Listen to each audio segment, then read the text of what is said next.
আসসালামু আলাইকুম রহমতুল্লাহ বরকাতুহ। আমি বরাকবাসী তথা করিমগঞ্জ জেলার সর্বসাধারণের নিকট একটা আবেদন করতেছি যে আপনারা সবাই জানেন ইউএসটিএমের আচার্য আমাদের অতি পরিচিত আমাদের প্রিয় মাহবুবুল হক একটা ষড়যন্ত্র বলি হয়েছেন। আজকে মুখ্যমন্ত্রী নিজের ব্যক্তিগত আক্রোশের বলি হয়েছেন উনি।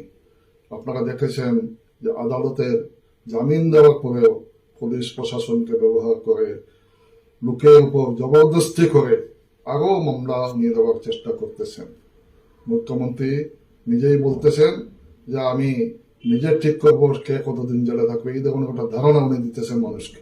আমি মনে করি যে মুখ্যমন্ত্রী আইনের ঊর্ধ্বে নয় এবং আমরা আইনের উপরে সম্পূর্ণ আস্থা আছে।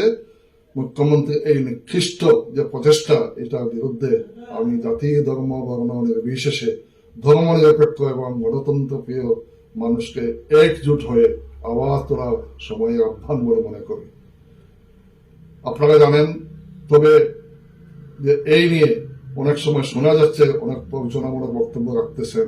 আমি অনুরোধ করব এই নিয়ে আপনার কাউকে উত্তেজিত না হয়ে প্রবচনামূলক বক্তব্য না দিয়ে পবিত্র রমজান মাসে সবাই ধর্মকে বিশ্বাস করে আল্লাহ তাআলার উপর নির্ভর করে আপনারা ওনার জন্য দোয়া করুন। উনি সব দেখতেছেন, সব কিছু বিচার করবেন।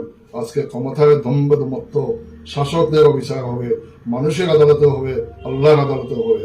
আমি সবাইকে অনুরোধ করতেছি যে আপনারা শান্তি বজায় রাখুন এবং আমরা আইনের উপর বিশ্বাস করি, আইনের উপর সম্পূর্ণ আস্থা আছে। আমরা আইনি লড়াই চালিয়ে যাব। আপনারা শুধু আমাদের জন্য দোয়া করবেন যাতে আমরা আইনি লড়াইতে যাতে আমরা জয়ী হতে পারি, সত্যের জয় যাতে হয়। আমি আশাবাদী যে আমাদের প্রিয় মাহবুবুল হক এক সপ্তাহের মধ্যে অর্থাৎ আগামী শুক্রবারের মধ্যে উনি নিশ্চয় আগামী শুক্রবারের জুম্মা আমরা খোলা আকাশে উনি পাবেন, আমি সম্পূর্ণ বিশ্বাস এবং আল্লাহর উপর আমি দোয়া করতেছি যাতে আগামী শুক্রবার আমরা একসঙ্গে নামাজ পড়ি।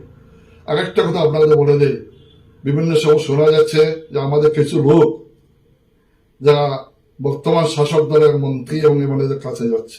আমি অনুরোধ করতে সবাইকে এই সময়টা নষ্ট না করে, যেখানে নিজে ওদের হেডমাস্টার যেখানে ইনভলভ, ওদের গুরু যেখানে ইনভলভ, সেখানে ওদের কাছে গিয়ে সময় নষ্ট না করে আল্লাহর কাছে বলুন।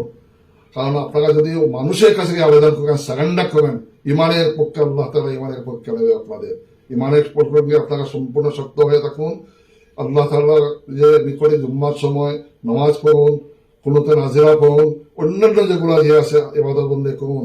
মানুষের হাতে কোনোদিন ইসলামী শিক্ষা দেয়, মানুষের কাছে ভিক্ষা করে মাহবুবুলকের এর জন্য আপনারা ভিক্ষা করবেন তাদের কাছে।